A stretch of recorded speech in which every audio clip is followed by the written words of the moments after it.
अस्सलामुअलैकुम everyone, welcome करता हूं मैं आपको अपने इस चैनल पर। दोस्तों, उम्मीद करता हूं कि आप सब खैर से होंगे। दोस्तों, आज इस वीडियो में जिस टॉपिक के बारे में मैं बात करने जा रहा हूं वो आपने थंबनेल और टाइटल से जान ही लिया होगा। जी हां, आज इस वीडियो में मैं दाढ़ दर्द, जिसको आप दांत का दर्द भी कह सकते हैं, दाढ़ का दर्द भी कह सकते हैं, उसके मुतालिक आपको कुछ घरेलू और बिल्कुल आसान आपको जो घरेलू इलाज बताने जा रहा हूं, और उसके साथ एक रूहानी इलाज जिसके करने से इंशाल्लाह आपको फ़र्क महसूस होगा। दोस्तों, ये दर्द ऐसा होता है जिसमें आर्जी तौर पर तो फ़र्क पड़ता है, लेकिन बिलाखिर आपको किसी तबीब यानी डॉक्टर के पास जाना लाजमी होगा ताकि इस जो मुकम्मल इसका इलाज हो सके वो आप किसी डॉक्टर के ज़रिए करवा सकें। लेकिन जो अभी मैं रूहानी इलाज और जो मैं आपको घरेलू नुस्खा बताऊँगा वो आर्जी तौर पर, यानी उस वक्त जब आप बिल्कुल तकलीफ़ में होंगे। ये जो जितने भी मैं आपको बताने जा रहा हूँ उनमें से आप जो भी अप्लाई करेंगे इंशाल्लाह उसकी वजह से आर्जी तौर पर आपको सुकून महसूस होगा, फ़र्क महसूस होगा, फिर आप अपने डॉक्टर से इसके बारे में रुजू कर सकते हैं। दोस्तों, उस घरेलू नुस्खों को बताने से पहले अगर आप हमारे इस चैनल पर न्यू है तो काइंडली ज़रूर सब्सक्राइब कर लीजिए और बेल आइकन को भी ज़रूर प्रेस कर लीजिए ताकि हमारे आने वाली हर वीडियो की नोटिफिकेशन आप तक सबसे पहले पहुँच सके।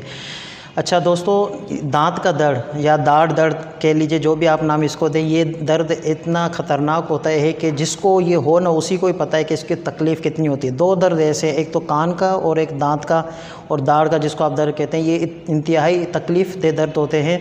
जिन हजरात को, जिन मेल या फ़ीमेल को ये दर्द हुए हैं वो ही इस दर्द को समझ सकते हैं, उसके अलावा कोई नहीं समझ सकता, क्योंकि ये इंतहाई शदीद किस्म की तकलीफ़ देते हैं। तो फिल वक्त आपको जो मैं अभी इलाज बताने जा रहा हूँ, घरेलू टोटके हैं, वो आप इसको अप्लाई करें तो आर्जी तौर पर इंशाल्लाह आपको फ़र्क पड़ेगा। उसके बाद अपने तबीब से रब्ता करके अपने जो भी आपको वो इलाज बताएं आप वो अप्लाई कर सकते हैं। सबसे पहले जब भी आपको दांत में दर्द हो तो आप नमक जो होता है, जो कि सॉल्ट, सब जगह सब तमाम घरों में ये आपको नमक मिल जाएगा। आप गर्म पानी में नमक डालकर उसके साथ गरारे करें और जिस साइड पर आपको, मिसाल जिस दाढ़ में या जिस दांत में जिस साइड पे आपको तकलीफ़ है उस साइड आप जो नमक है उसके पानी से गरारे करें। इंशाल्लाह आर्जी तौर पर आपको इससे फ़र्क होगा और आप सुकून महसूस करेंगे। नंबर 2, लौंग, जो कि ये एक मसाला है और ये भी तकरीबन हर घर में अवेलेबल होता है।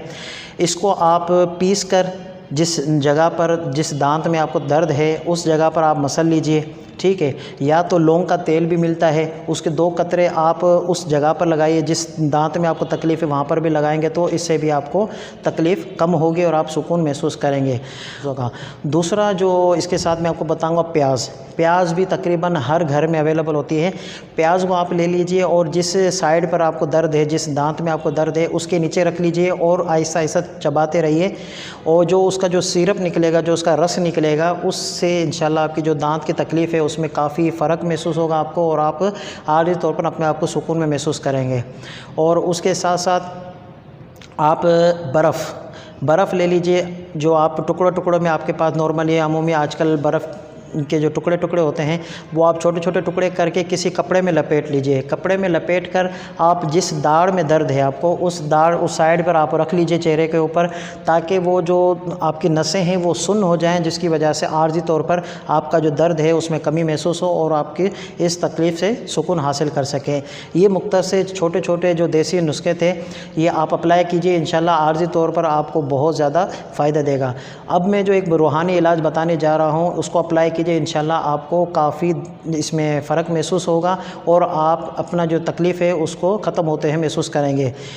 रूहानी इलाज क्या है? आप नमक ले लीजिए, थोड़ा सा नमक लेकर आप उस पर सूरह कुरैश, सूरह फ़ील के बाद 30वें पारे में ये सूरत है सूरतुल कुरैश, ठीक है। सूरह फ़ील के बाद और सूरतुल माऊन के ऊपर ये बीच में छोटी सी एक सूरत है लिईलाफ़ि कुरैश, ये मुकम्मल सूरत आप 21 मरतबा पढ़कर, 21 मरतबा अव्वल आखिर दुरूद शरीफ पढ़कर आप उस नमक पर दम कीजिए और वो नमक अपने दांतों पर लगाइए जहाँ पर आपको तकलीफ़ है। इंशाल्लाह इसकी बरकत से आपका जो दांत का दर्द है वो आप उसमें फ़र्क महसूस करेंगे और इंशाल्लाह कलाम पाक की बरकत से आपका वो दर्द ख़त्म हो जाएगा।